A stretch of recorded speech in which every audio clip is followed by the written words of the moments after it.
We've been making homeowner maintenance videos for a while now, and every time we post one, we end up with questions of a common theme.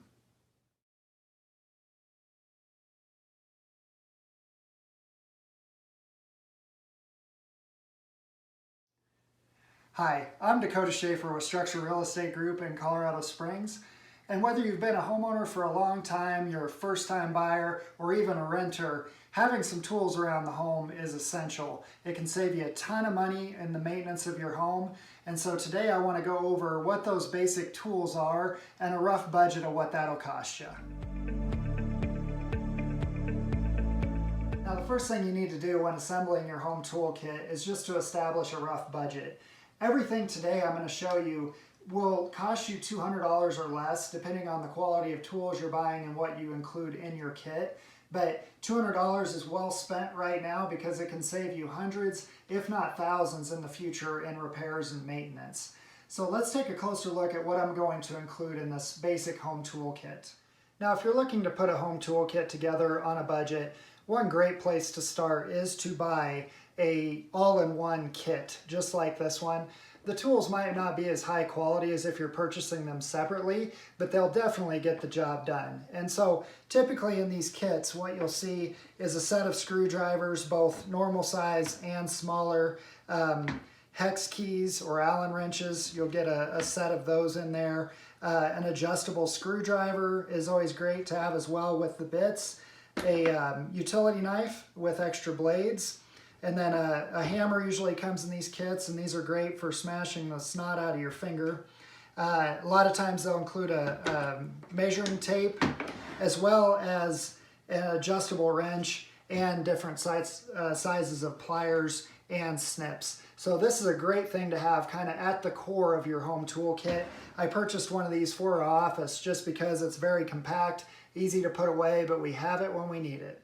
The next essential piece to your home toolkit is a good drill and drill bits. They can be used for tons of different things, and there's a lot of different quality with drills. So if you're looking to stay under that $200 budget, high-end cordless drill probably isn't going to fit in that, but you can get a lower-end cordless drill or even a corded drill if you're not going to use it very often, because they'll work just fine for minor projects or to get the job done.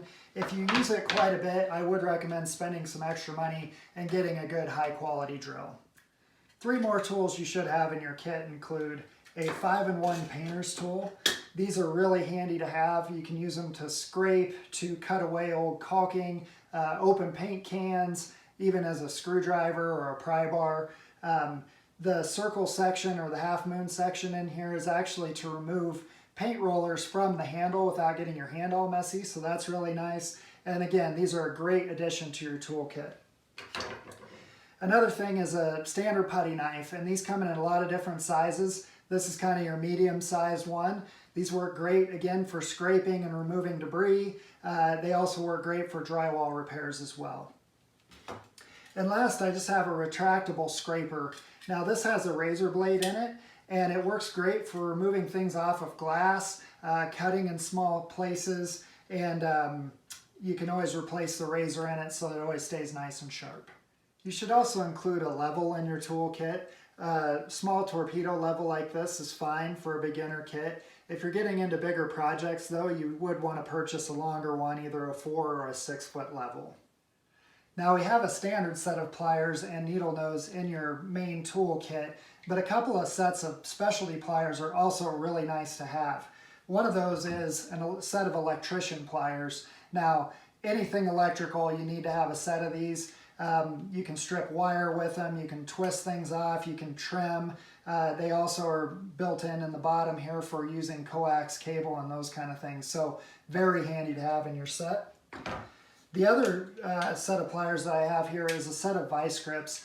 If you ever have a bolt that you cannot get off or you need to clamp anything down, these are perfect for that activity. So these are also really nice to have in your toolkit.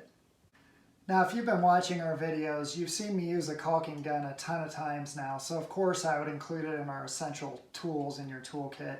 And these are very inexpensive at any hardware store, and they can be used for all kinds of maintenance items around your home, including caulking around your bathtubs, your countertops, filling holes in your siding, around your windows. I could go on and on about this tool. If you need more information on how to use a caulking gun, click the link on the screen and watch that video, and we'll give you some more tips on how to use it. So here's our basic homeowner maintenance kit. We've included a list of this kit in the description of the video. If you have any questions, feel free to call the number on the screen or visit our website or comment below on our YouTube channel. And we'd love to have you subscribe if you haven't already. Thanks for watching our video.